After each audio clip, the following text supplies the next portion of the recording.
جن پہ قرضے ہیں نا، جو تنگ دست ہیں، جو روز رکے بھیجتے ہیں دعاؤں کے کہ بڑی پریشانیاں، وہ وظیفہ سنیں، وہ وظیفہ سنیں۔ ہمارے زمانے میں وظیفے لینے کا رواج نہیں، تعویذ لینے کا رواج ہے۔ لینا چاہیے، تعویذ بری چیز نہیں، اچھی چیز ہے، لیکن زیادہ کام برکت والا کیا ہے؟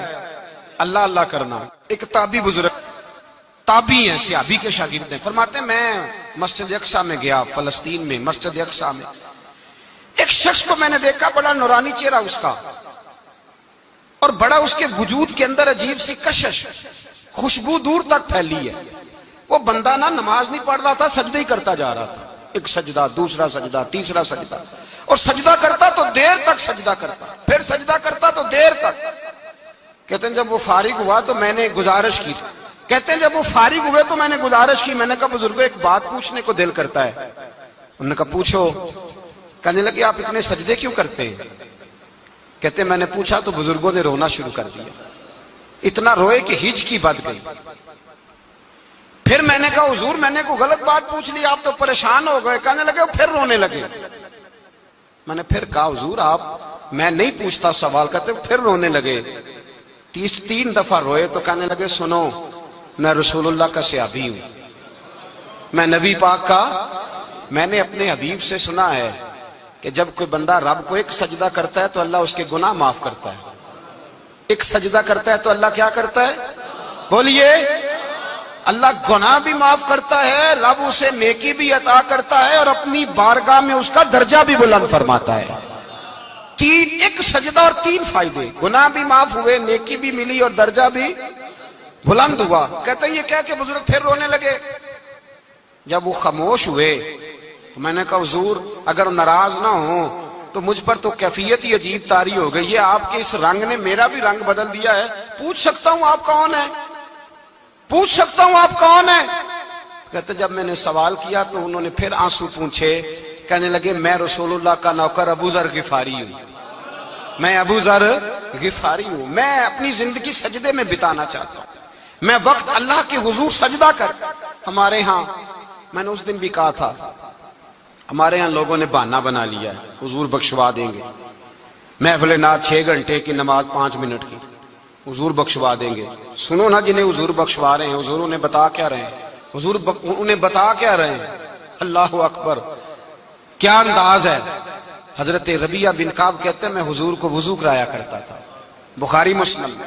ایک دن حضور نے فرمایا سل یا ربیعہ، ربیعہ کچھ مانگ لو، تو کہتے ہیں میں نے مانگا تو پھر میں نے بھی وہ چیز مانگی جو سب سے قیمتی تھی۔ میں نے کہا حضور جنت میں وہ والا مکان چاہیے جس کی دیوار کے دوسری جانب آپ کا حجرہ انور ہو، جس کی دوسری سائیڈ پہ آپ کا گھر ہو، تو اڈی میری کاند سانجی ہو گئی، وہ والا مکان چاہیے۔ تو نبی پاک نے فرمایا جا تجھے دیا، جا تجھے، بولیے جا تجھے، کمال ہو گئی، جا تجھے دیا۔ کون دیتا ہے؟ دینے کو منہ چاہیے، دینے والا ہے سچا ہمارا، میں جا تجھے دیا۔ ایک میری بات یاد رکھنا، حضور کیا فرمایا؟ اپنی زندگی میں سجدے زیادہ کرنا۔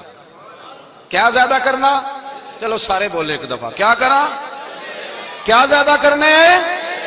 تو حضور بھی فرماتے ہیں میرا جنت میں پڑوسی وہ ہوگا جو سجدے زیادہ کر کے آئے گا۔ تو میرے بھائی اگر تو سجدہ ہی نہیں کرتا، تو اس لذت سے ہی ناشنا ہے، نماز جلدی کی، باقی سارے کام لیٹ کے، مسجدوں میں بیٹھے ہیں لوگ، خوش گپیاں چل رہی ہیں، بڑے بڑی لمبی، نماز کا وقت ہے تو چھوٹی ہو گئی، فٹافٹ کرو۔ نماز، عبادت، ریاضت، یہ تو بندے کو اللہ کے قریب۔ حضرت عبداللہ بن جعفر، حضرت جعفر طیار کے بیٹے تھے، نبی پاک کی پھپھی کے بیٹے تھے، حضرت زبیر بن عوام رضی اللہ تعالیٰ، وہ انتقال کر گئے۔ ان کا جب وصال ہوا تو 10 لاکھ دینار کا قرضہ تھا ان پر، اور جو زمین انہوں نے چھوڑی وہ زمین بنجر تھی۔ لو سن لے، جن پر قرضہ چڑھا ہوا ہے وہ نسخہ بھی سن لے، جن پہ قرضے ہیں نا، جو تنگ دست ہیں، جو روز رکے بھیجتے ہیں دعاؤں کے کہ بڑی پریشانیاں، وہ وظیفہ سنیں، وہ وظیفہ سنیں۔ ہمارے زمانے میں وظیفے لینے کا رواج نہیں، تعویذ لینے کا رواج ہے۔ لینا چاہیے، تعویذ بری چیز نہیں، اچھی چیز ہے، لیکن زیادہ کام برکت والا کیا ہے؟ اللہ اللہ کرنا۔ کیا کام ہے؟ سجدہ کرنا برکت والا کام ہے۔ حضرت عبداللہ بن جعفر طیار کہتے ہیں میں نے قرضہ لینا تھا زبیر بن عوام سے، وہ وصال کر گئے، میں ان کے بیٹے کے پاس گیا، عبداللہ بن زبیر کے پاس۔ میں نے کہا پیسے لینے تھے، کہا بالکل لینے ہیں، میرے ابا جی مجھے وصیت کر کے گئے، لکھ کے گئے کہ یہ پیسے دینے، اور وہ یہ لکھ کے گئے ہیں میں زندگی بھر کوشش کرتا رہا ہوں, ادا نہیں ہو سکے. بیٹا تیری ذمہ داری ہے میرے قرضے ادا کرنا. عبداللہ بن زبیر رضی اللہ تعالیٰ عنہ کہنے لگے میں انشاءاللہ آپ کی رقم دے دوں گا. تو عبداللہ بن جعفر طیار کہنے لگے بھائی ہم دونوں آپس میں ہیں, کوئی شے نہیں چھوڑ کے گئے آپ کے ابا جی, کوئی چیز نہیں. توجہ ہے میری بات پر؟ یہ صحابہ کا ذرا انداز دیکھیے گا بندگی کا, کوئی چیز نہیں چھوڑی. تو حضرت زبیر بن عوام کہنے لگے ایک زمین کا ٹکڑا ہے وہ بھی بنجر ہے, اس میں بھی کوئی کھیتی نہیں اگتی, سبزہ نہیں ہوتا, بنجر ہے, پانی کوئی نہیں, اور وہ اتنی خشک ریتلی زمین ہے کہ بڑا مشکل کام ہے وہاں سیراب کرنا, بے آباد زمین ہے. حضرت سیدنا عبداللہ بن جعفر کہنے لگے تو اس طرح کر, وہ مجھے ساری نہ دے, اس میں سے تھوڑی سی مجھے دے دے, میں 10 لاکھ دینار کے عوض وہی رکھ لیتا, تیرے باپ کا قرضہ ادا ہو گیا, دے تو صحیح. انہوں نے کہا آپ کیا کریں گے, وہ تو کسی کام کی نہیں, چند کوڑیوں کی بھی نہیں, فرمایا مجھے دے دو, میں جانوں اور میرا کام جانے. او بھائی یہ تھے بندگی والے لوگ, یہ تھے جن کا رب سے رشتہ ہے, جنہوں نے حضور کے صلی اللہ علیہ وسلم کے پاس بیٹھ کر بندگی سیکھی تھی.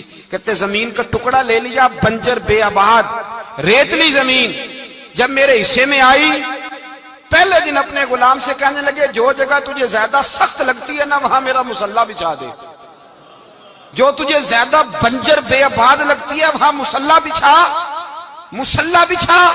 غلام نے مصلی بچھایا تو عبداللہ بن جعفر نے اللہ اکبر کہہ کے نیت باندھی.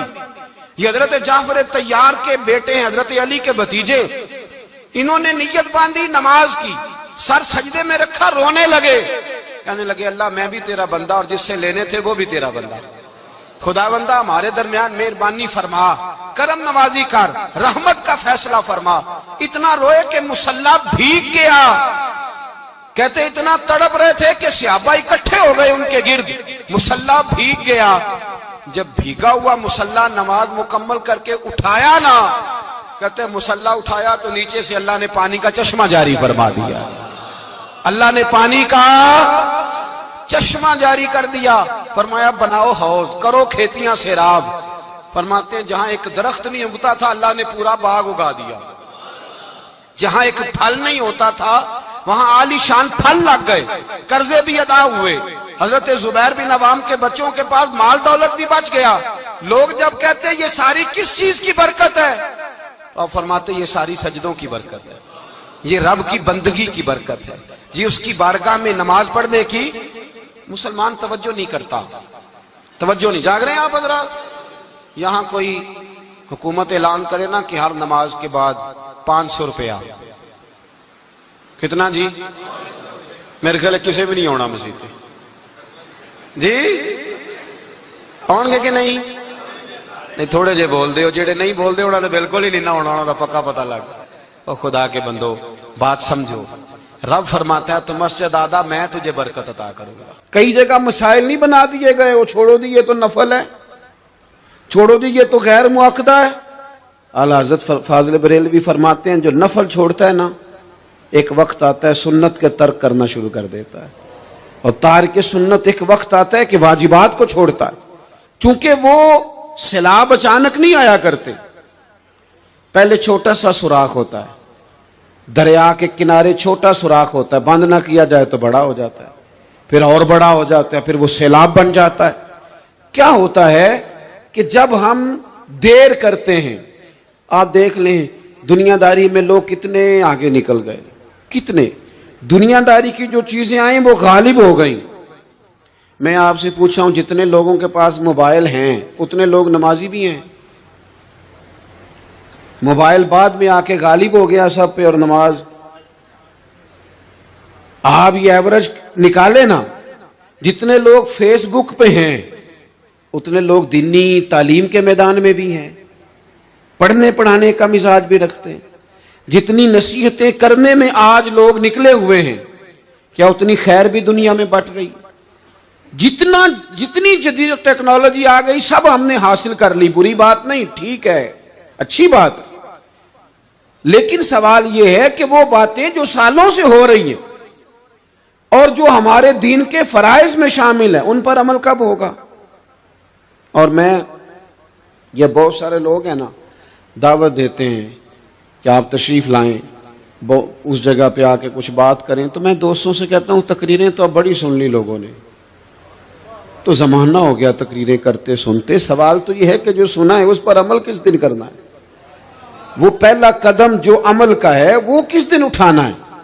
یہ کوئی گورکھ دھندا تو نہیں ہے نا کہ نشستن گفتن برخاستن. دیکھیں نا قرآن مجید کی آیات نازل ہوتی تھی، صحابہ دوڑ پڑتے تھے عمل کرنے کے لیے.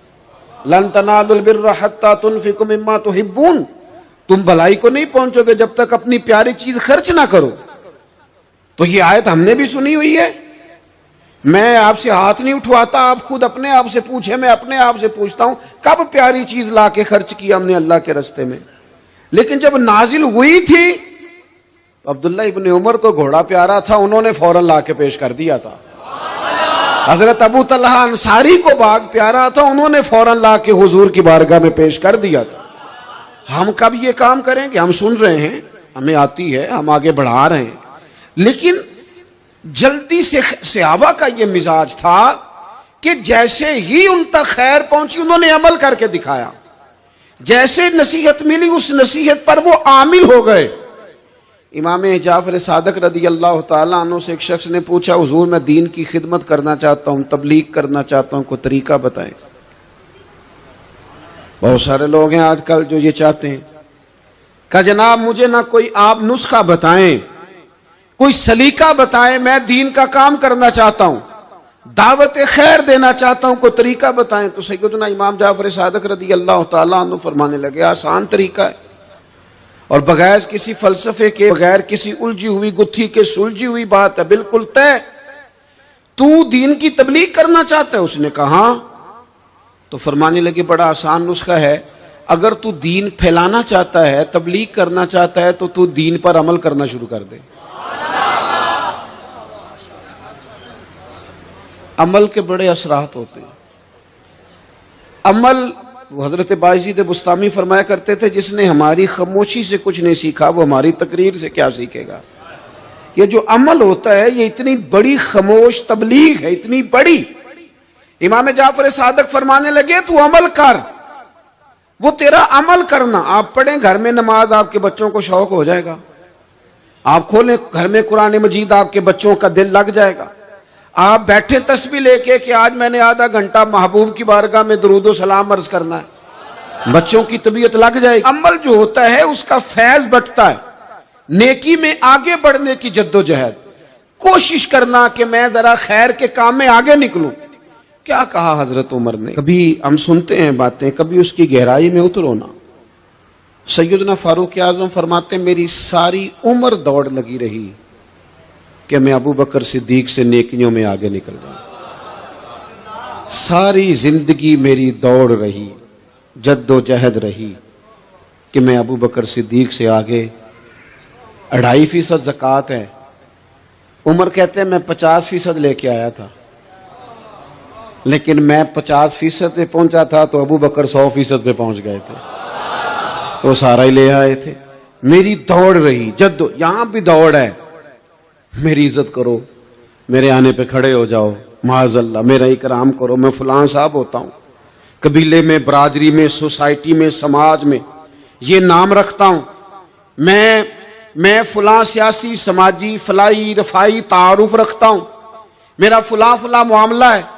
یہ اس مزاج میں دوڑ لگ گئی، اس طبیعت کی دوڑ لگ گئی. مجھے بھی مانا جائے، مجھے بھی گنا جائے، مجھے بھی شمار کیا جائے، میرا بھی نام ہو جائے، مجھے بھی اگلوں میں رکھا جائے، قرب والوں میں میرا بھی تذکرہ کیا جائے. جو دوڑ ہمیں بتائی اور سکھائی گئی تھی اس دوڑ میں ہم شریک کیوں نہیں ہوتے؟ اس میں آگے کیوں نہیں نکلتے؟ وہ جو ہمیں فرمایا گیا تھا کہ تمہیں پتہ چل جائے پہلی صف کا ثواب کتنا ہے تو تم قرآن اندازی کرو. تو یہ قرآن اندازی کس دن ہونی ہے؟ یہ والی قرآن اندازی کس دن ہونی ہے؟ لیکن وہ قرآن اندازیاں تو ہو رہی ہیں عمرے کے ٹکٹ کی. اتنے عمرے کے ٹکٹ، اتنے عمرے کے، اچھی بات ہے، اس کی بھی کوئی مخالفت نہیں. لیکن جو کام جس میں آگے بڑھنا تھا، جس میں جد و جہد کرنی تھی، جس میں دوڑنا تھا، جس میں کاوش کرنی تھی، اس میں تو ہم پیچھے ہیں. زندگی اتنی تیزی سے گزر رہی ہے، آپ یقین کریں پیچھے پلٹ کے دیکھتے ہیں تو پتہ ہی نہیں چلتا کتنے سال بیت گئے. بھی ایسے لگتا ہے کل ہی تو ابھی داخل کرایا تھا گھر والوں نے اسکول میں، ابھی اگلے دن کی بات ہے دارالعلوم میں داخل ہوئے تھے اور اتنے سال بیت گئے، اتنا وقت گزر گیا۔ ہم عجیب مزاج کے لوگ ہیں، یہ چاہتے ہیں کہ ہمارے بچے بڑے ہو جائیں، یہ نہیں چاہتے کہ ہم بوڑھے ہو جائیں۔ دیکھیں اگر بچے بڑے ہوں گے تو لازمی نتیجہ ہے کہ ان کے بڑے، لیکن ہم دونوں باتوں میں اپنا مزاج رکھتے ہیں، بچے بھی بڑے چاہیے ہمیں اور ہم خود بھی اپنے آپ کو بوڑھا تسلیم کرنے کو تیار۔ ماشاءاللہ جی میرا بیٹا جوان ہو گیا، تو جناب آپ کیا ہو گئے؟ اب آپ بھی تو بتائیں نا، آپ کہاں پہنچ گئے؟ وہ کیا دور تھا جب کہتے تھے میرے بیٹے کو میرا جوتا پورا آنے لگا ہے۔ جیسے جیسے بچے بڑے ہوتے تھے والدین کے لہجے میں ٹھہراؤ آتا تھا، ان کی 5 نمازوں کے ساتھ تہجد بھی شروع ہوتی تھی، اشراق اور چاشت بھی شروع ہوتی تھی۔ وہ چاہتے تھے کہ ہمارے بچے ہمیں زیادہ سے زیادہ خیر کرتا دیکھیں، وہ اپنے لفظوں پر، جملوں پر، زبانوں پر، انداز پر کنٹرول کرتے تھے۔ میاں بیوی ایک دوسرے سے کہتے تھے اب لڑنا نہیں ہے، بچے اثر قبول کرتے ہیں، بڑے ہو گئے، اب ہمیں ماحول اور طرح کا بنانا ہے۔ کب آگے نکلیں گے نیکیوں میں؟ کب ہم جد و جہد کریں گے؟ کب ہم یہ والا کام کریں گے کہ نہیں اب مجھے سنور جانا چاہیے، نہیں اب میرے اندر مثبت تبدیلی آنی چاہیے، نہیں اب مزاج میں حلم، بردباری، وقار، وزاداری، یہ چیزیں مجھے پیدا کرنی چاہیے؟ کب بچپنا ختم ہوگا؟ وہ کسی درویش نے کہا تھا نا کہ میں نے 22 سال کے بوڑھے دیکھے اور میں نے 65 سال کے بچے دیکھے۔ کہا جناب کیا معنی؟ کہنے لگے معنی یہ ہے کہ بزرگی سمجھ کے ساتھ ہوتی ہے، عمر کے ساتھ تھوڑی ہوتی ہے۔ وہ تو سمجھ کے ساتھ ہے، جس دور میں سمجھ آ گئی، شعور آ گیا، سمجھ گئے بات کو۔ ورنہ بعض لوگ معذرت کے ساتھ بعض لوگ ساری زندگی سمجھدار ہونے کو تیار ہی نہیں ہیں۔ وہ کچھ ایسی باتیں کرتے ہیں جو ان کے منصب سے میچ ہی نہیں کرتی، ان کے سٹیٹس کے ساتھ وہ اٹیچ نہیں ہوتی۔ بھئی یہ بات آپ کو نہیں کرنی چاہیے تھی، آپ کا معیار یہ نہیں تھا، معیار بلند ہے آپ کا، آپ اپنے سٹیٹس کے حساب سے بات کریں گے۔ تو میرے عزیز آگے بڑھا جائے۔ اب تو کئی ہمارے کلاس فیلو چلے گئے، کئی ساتھ رہنے والے چلے گئے، کئیوں کو ہم دیکھتے ہیں وہ کہتے ہیں یار مہینوں ہو گئے چارپائی پہ پڑے، ملاقاتیں ادھوری رہ گئی ہیں، کئی باتیں ضروری رہ گئی ہیں، کئی لوگ رخصت ہو گئے، تو کیا ہم کب کس وقت ہم عبرت پکڑیں گے؟ بس چپ کر کے جنازہ پڑھ کے آ گئے کہ صرف اسی کا ہونا تھا، قبر پہ فاتحہ پڑھ کے آ گئے کہ صرف اسی کو دفن ہونا تھا، کسی کی کل خانی میں چہلوں میں شرکت کر کے آ گئے، کسی کی ہونی تھی میری ہونی نہیں ہے۔ اپنے اعمال میں پختگی لائی جائے، آگے بڑھا جائے۔ حضرت جابر ابن عبداللہ رضی اللہ تعالیٰ عنہ فرماتے میں نے میدان احد میں ایک صحابی کو دیکھا، کھجور کھا رہے تھے۔ کتنا ٹائم لگتا ہے کھجور کھانے میں؟ گوشت کی بھری ہوئی پلیٹ نہیں تھی ان کے سامنے کہ ساری خالی ہونے میں دیر لگے گی، کھجور کھا رہے تھے، بخاری شریف ہے۔ اور کھجور کھاتے کھاتے کریم محبوب علیہ السلام کی عالی مرتبت بارگاہ میں عرض گزار ہوئے، یا رسول اللہ اگر آج میں شہید ہو جاؤں تو کہاں جاؤں گا؟ تو حضور نے فرمایا جنت میں۔ حضرت جابر ابن عبداللہ فرماتے ہیں وہ بات انہوں نے سنی تو وہ جو کھجور کھا رہے تھے وہ باقی کے منہ سے نکال دی۔ کیا معنی؟ کہیں کھجور کھاتے کھاتے دیر نہ ہو جائے، کہیں دیر نہ ہو جائے، وہ کھجور نکال دی اور میدان میں اترے اور وہ لڑے اور انہوں نے جد و جہد کی اور وہ اسلام کا نام لے کر ڈٹ گئے، رسول اللہ صلی اللہ تعالی علیہ وسلم کے پیغام پر کھڑے ہو گئے، اللہ نے انہیں شہادت عطا کر دی۔ انہوں نے کھجور کھانے کا وقت بھی انتظار نہیں کیا کہ کہیں لیٹ نہ ہو جائے۔ کیا معنی ہے؟ کھجور کھانے سے پہلے پہلے اللہ نے انہیں جنت عطا فرما دی۔ اوہو، ہمارا تو جناب وہ میرا پروگرام بن گیا، بس میں حج کر رہا ہوں، پھر اس کے بعد میں نے ولی اللہ ہو جانا۔ بھائی یہ بچوں کی شادی ہو جائے، تھوڑے سے کام ہے، میں پھر مسجد میں ہی ہوں۔ بھائی دلی تو بڑی دور ہے، دلی دور است۔ یہ آپ جو باتیں سنا رہے ہیں یہ تو لمبی ساری بات ہے، یہ تو کام شروع کر دینا چاہیے تھا، اس پر تو عمل شروع کر دینا، روکا کس نے؟ آپ بچوں کے بیاہ بھی کریں لیکن ساتھ حضور کی بارگاہ میں درود و سلام بھی پیش کریں، آپ ڈیوٹی پہ بھی جائیں، رزق حلال بھی کمائیں، پر اگر رب توفیق دینا تو سویرے اٹھ کے ایک سپارہ قرآن مجید کا تلاوت بھی فرمائیں۔ اپنے آپ کو آراستہ پیراستہ کریں نیکیوں کے ساتھ، جد و جہد کریں۔ اگر اللہ تبارک و تعالیٰ نے رزق حلال دیا ہے، اللہ کی راہ میں خیر کے ساتھ بانٹنا ہے، تو پھر اس میں جلدی کریں، پھر دیر نہ کریں۔